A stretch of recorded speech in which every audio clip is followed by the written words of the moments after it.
you will get 40 points. We ask the people, mas pipiliin mo ba ang asawang A, ubod ng seloso, o B, walang pakialam? Ladies, your 5 seconds start now. 5, 4, 3, 2, 1. Time's up! Kai, ano sa tingin mo ang sagot ng people at feeling ko sagot mo din? Kiniklaim natin na hindi toxic ang karelasyon natin, di ba? So doon na lang tayo sa ubod ng seloso na hindi toxic, kesa naman walang pakialam. Letter A, ubod ng seloso. Meryl, how about you? Actually, B talaga ang gusto kong isagot, but it's an unpopular opinion. But A ang sinagot ko dahil pag ubod ng seloso, ibig sabihin, he cares. Okay. Tama. Pero B talaga yung gusto ko. Tama naman. Okay. Tanungin naman natin ang ating people. Sean? Pangalan natin? Hello, I'm Sean. Sean! As in Sean. Sean. We're twins. Ang sagot ko ay letter A, ubod ng seloso. Agree ka sa kanila? Yes. Okay, bakit? At least then, may pake yung tao and meron kayong communication, may mapag-uusapan kayo. At least if it's not at the point of harmful na siya or toxic. Okay, thank you, Sean. Ano bang say mo, Celebrity Peep Joy? Well, ako ang pipiliin ko dyan, B. Asawang walang pakialam. Kasi yung A, yung pagiging ubod ng seloso, technically wala ka rin pakialam sa asawa mo eh. Wala kang pakialam sa nararamdaman niya.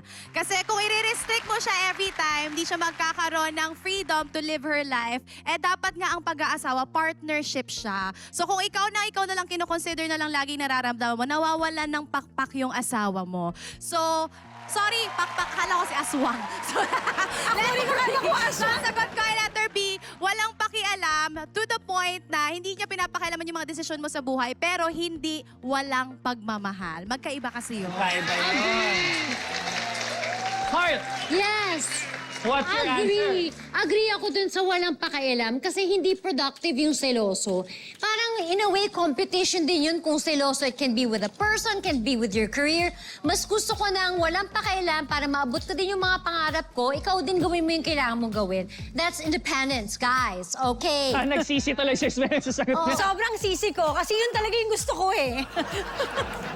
The people have spoken. At ang sagot ng people ay...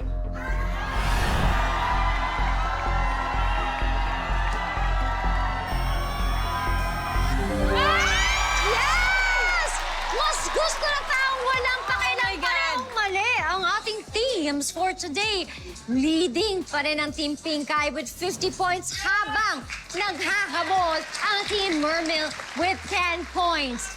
Level up na tayo. Uulan ng puntos dito sa round 2. Eto ang ginusto niyo yan! People, happy pa ba kayo? I love the energy! Yes! Teams, here we go. For 50 big points, we ask the people, sino kaya sa dalawang teams ang mas magaling sa pagbasa sa isip ng mga tao? Malalaman natin yan sa pagbabalik ng The People Have Spoken.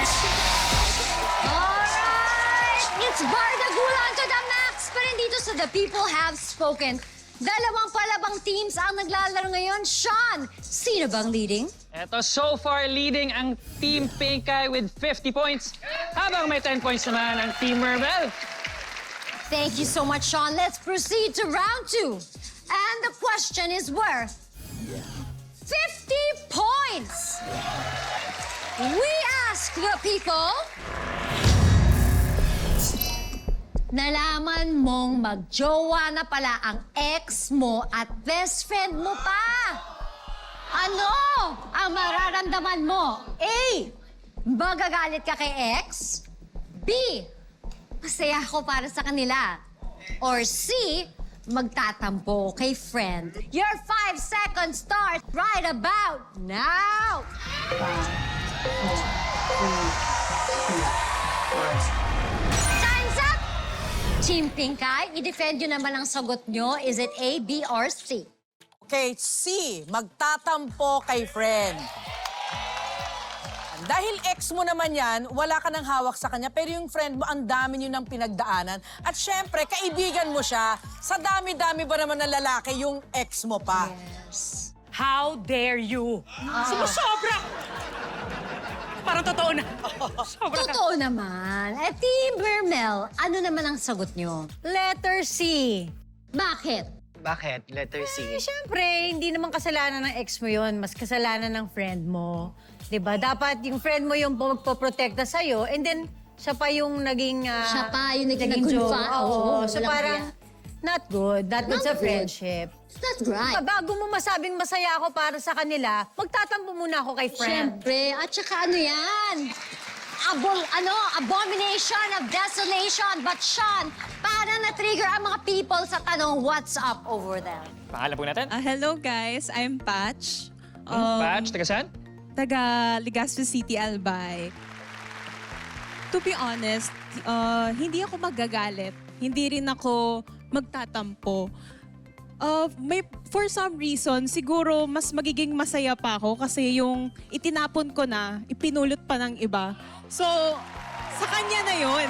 Thank you so much, Celebrity Peep Joy. Mukhang excited kang sabihin yung take mo dito. Oo, parang ang ganda ng usapin na to. Alam mo, hindi ako magagalit kay ex kasi ex na yan sa buhay ko. Hindi rin ako magtatampo kay friend kasi sobrang bait mo, te. Alam mo, sakit ng ulo ko yan, kinuha mo pa. Kaya ang sagot ko dyan, letter B, masaya ako para sa kanila. Tatawa pa ako kasi pareha silang clown. Pero ikaw, gusto ko malaman. Ikaw, pag nalaman mo jowa yung ex mo tsaka best friend mo, Ako? ano mararamdaman mo siya? Kilalang kilala ko na yung ex ko. Kilalang kilala ko na yung best friend ko. At pareha silang masama ang ugali. So magsama kayong dalawa. Masaya ako para sa kanila. Ikaw, Heart, sagot mo dito. Sean! Ako, magsama kayo, mga basura kayo. Aray ko! Yun! Yun! Pareho kayong pangit. Pareho ng sagot ang Team Pinkay at Team Mermel. They chose C. Magtatampo kay friend. Ano ang tama kaya sa sagot nila? Well, this for 50 points. The people have spoken. At ang sagot ng people ay... Grabe. B.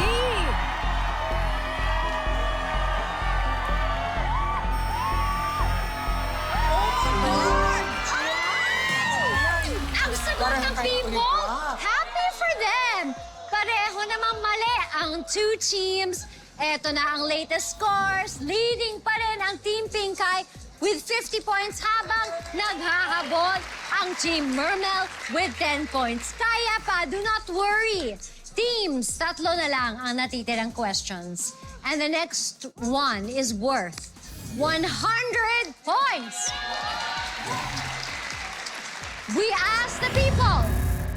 Hating gabi na, nag-aaway pa rin ang kapitbahay mong mag-asawa. Ano ang gagawin mo? A. Wala, matutulog na lang. B. Maayos nakakausapin. C. Magpo-post sa social media. You only have 5 seconds to answer the question. And it starts now! 5, 4, 3, 2, 1. Time's up! Team Mermel, ano sa palagay nyo ang sagot? Sa tingin namin, ang sagot ng people ay letter A. Yay! Yan. Okay. Matutulog na lang. Oo, kasi syempre problema nila yun eh. Yes. Diba? Ayaw mo naman manghimasok doon. Oo. Kasi kung makikinghimasok ka pa, nangingialam ka pa. Oo. Diba? Baka rin mo sabihin na, ano mong problema mo? Ba't ka nangingialam? May problema namin to. Yun na nga. Ayaw mo naman yun, diba? Ayaw. Kaya, mag-iiklipanin na lang tayo. Yes. Yes, Tapos nila bored nagbati out na na. ikaw. Bored out Kaaway mo na pa. lang. Exactly. Alright, Team Pinkay, what is your answer? A, B, or C? Alam mo, medyo magiging seryoso tayo dahil mataas ang rate ng mga domestic violence sa Pilipinas. Kailangan natin protektahan May ganon. ang mga naaapi sa bahay at hindi rin ako confrontational. Kaya ipopost ko na lang. Naniniwala ako maraming magpo-post na lang. C, magpo-post sa social media. My God! Sean, may nakikita akong A, meron na nag-a-agree dyan. Ano ba ang POV nila? Pangalan po natin, taga saan? Hello, I'm Alea, currently from QC, but Ano talaga, taga Palawan po ako. Oh, anong sagot mo? Ang sagot ko po ay A. Wala, matutulog, Matutulog na lang. Papalipasin ko na lang muna mag-away sila. Like, pwede naman nila yun pag-usapan na mag-asawa na lang. O baka maayos naman nila to, true talk naman, di ba? And then, parang yung B is for me, second step na lang sila. Sa kinaumagahan na po natin siyang kakausapin. Thank you, Maria. Pero ako siguro sagot ko letter C. Popost ko sa social media. Kasi naniniwala ako sa kasabihan na kung may problema ka, in-my day mo. My God! Diba?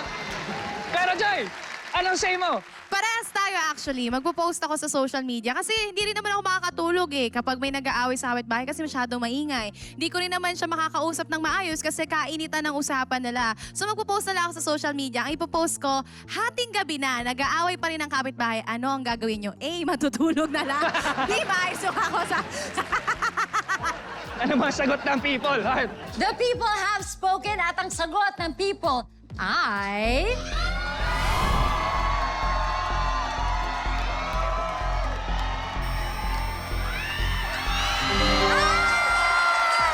Sa sagot ng people, matutulog sila! Wow! Nakabawi ang Team Mermel! Leading na ang Team Mermel with 110 points! Habang hulilat naman ang Team Pinkay na may 50 points.